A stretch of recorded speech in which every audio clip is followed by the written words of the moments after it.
you ever heard the saying, plan your work and then work your plan? I'm sharing this one with you today because it's one that I feel like I've always struggled a little bit with when I get to higher and higher levels. When I've started younger horses and they don't have any skill sets at all, and my whole goal really is modifying their behaviour. My focus is their confidence, their understanding of pressure and yields and all that sort of stuff. It's not really about having a task outcome at all of them achieving anything other than their mental and emotional development improving. Well, once they start getting calmer and more responsive, you then start putting on the actual physical skills, like understanding departures and how to turn and stop and how to bend and all those sorts of things.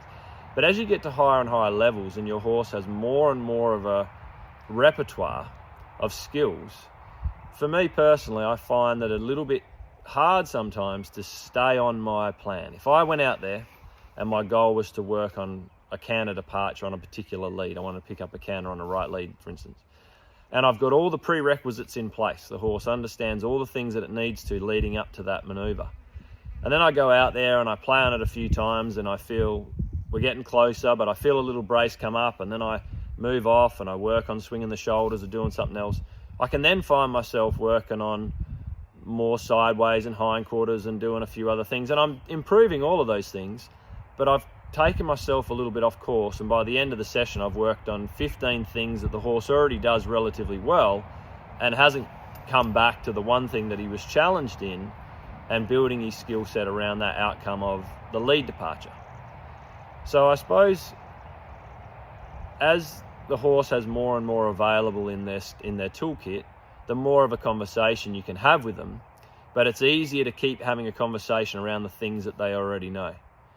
Try to challenge yourself without getting direct line about the task, but challenge yourself to keep coming back to that outcome of the goal of improving that lead departure, and keep setting up little sessions where you feel that skill set improving.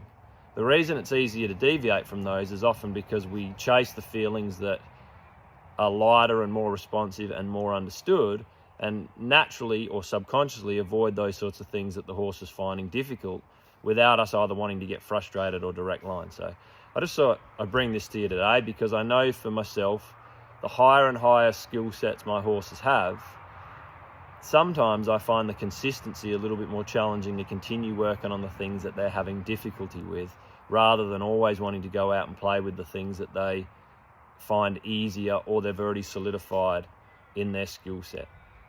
So think about, plan your work and then work your plan so that the horse's skill set and your communication with your horses is just slowly but surely building and building and building, that you have more things to offer the horse and more strategies to offer the horse so that you can help them when it comes to developing their mental and their emotional fitness as well.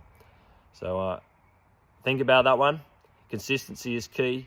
Try to string together at least sort of 2 or 3 sessions in a row where you're working on the same type of thing so that the horse has a goal and he has an understanding of what it is that you're trying to get done, and therefore he can build his confidence in that particular maneuver to where eventually that becomes one of those maneuvers that you just go out and have fun with and the horse just picks it up like it's second nature.